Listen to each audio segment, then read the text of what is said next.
Hey, welcome to our course on Certified Digital Forensic Investigator, where we will dive into the fascinating world of technology and beyond. We will be exploring the topics that would be both intriguing and crucial in our digital age. Lesson 1.1: Fundamentals of Digital Forensics. Digital forensics is the science of recovering, analyzing, and presenting data from digital devices. This can include computers, smartphones, tablets, and even smart home devices. It's used in various fields such as criminal investigations, corporate security, and even in private matters like divorce cases. Let's break it down step by step, starting with the basics. First, let's understand the essential parts of the computer. Let's kick things off with the motherboard. Think of the motherboard as the controller of your computer. It's a wide, flat circuit board where every other component connects. But what's its primary job?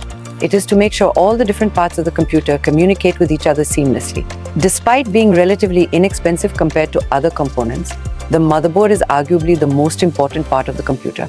It's often called the heart of the computer because without it, nothing else works. Next up, we have the CPU, or Central Processing Unit.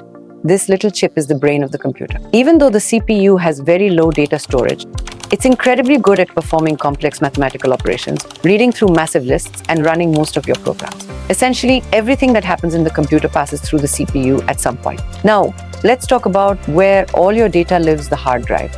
Your hard drive is like a vast library, storing all your files, photos, videos, and software.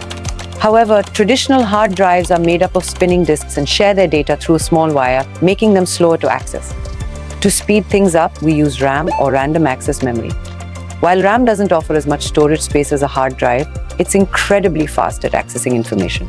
When you load a video game or a big application, the CPU pulls the needed data from the hard drive into the RAM.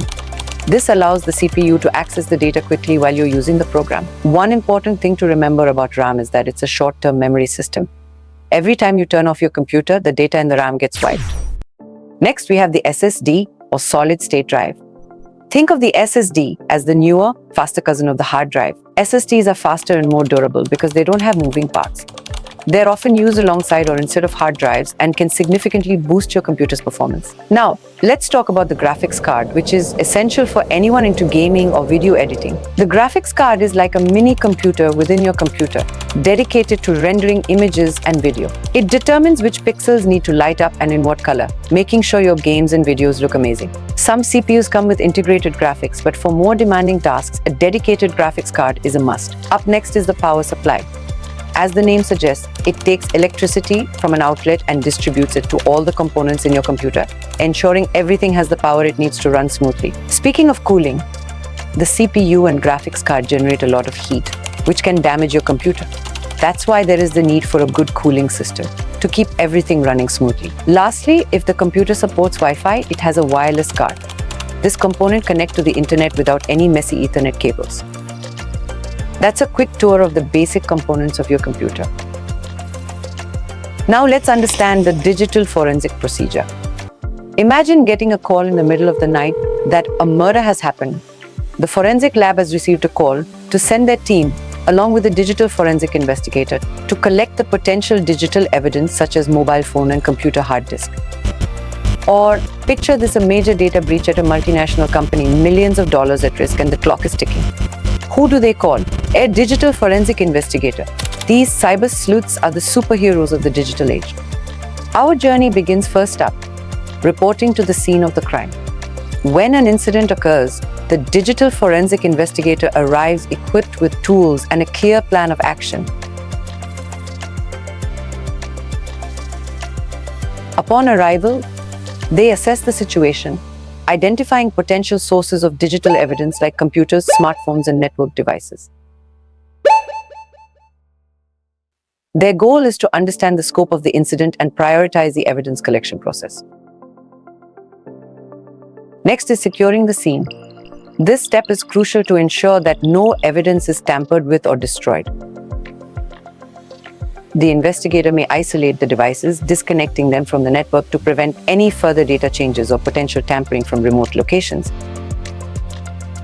Now it's time for collecting the evidence.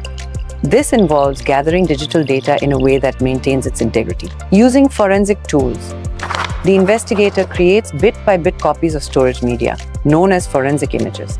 This ensures that the original data remains untouched and can be used as a reliable source. One of the most critical aspects of digital forensics is maintaining the chain of custody.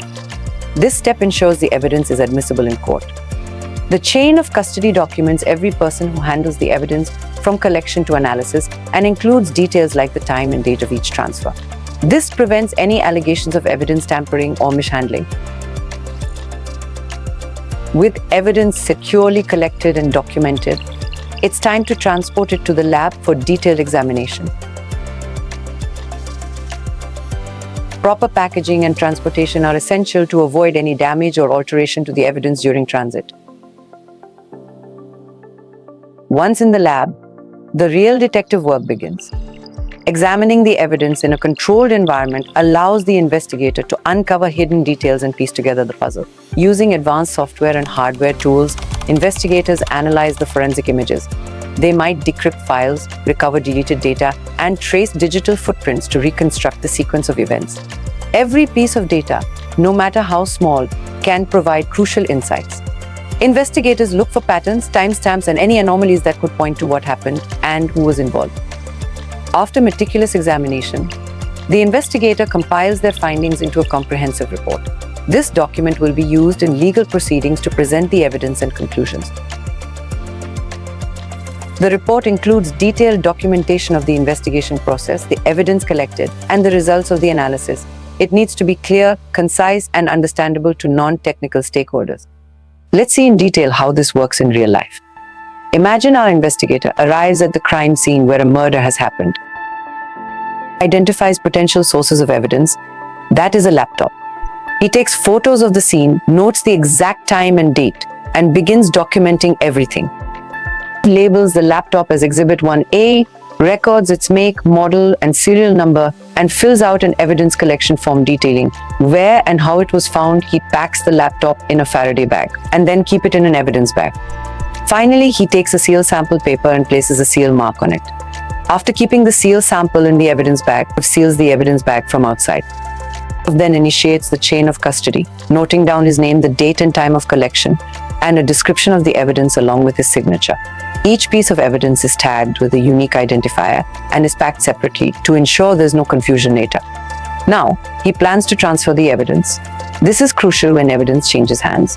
To transfer the laptop to the police official responsible for transporting the evidence, he and the police official both sign a transfer form logging the time and date and ensuring there's a continuous record of who has handled the evidence. The police official then reaches the forensic lab. He and the lab technician both sign a transfer form, logging the time and date along with their signatures. In the lab, the technician stores the laptop in a secure evidence locker, which has restricted access. This step ensures that no unauthorized individuals can tamper with the evidence. Once the evidence is securely stored, it's time for examination. In the lab, the forensic analyst Jasmine takes the charge of the evidence. She marks her details in the chain of custody form and breaks the seal. She matches the outer seal with the inner seal to check the integrity of the evidence. After finding everything okay, she uses advanced tools to examine the evidence. She looks for traces of the breach, recovering deleted files, and analyzing network traffic logs. Every finding is documented and added to the final report. And there you have it. Those are the fundamental steps of digital forensics. But that's not all. In our next lesson, we will examine the various cybercrimes that a digital forensic investigator has to deal with. See you in the next lesson.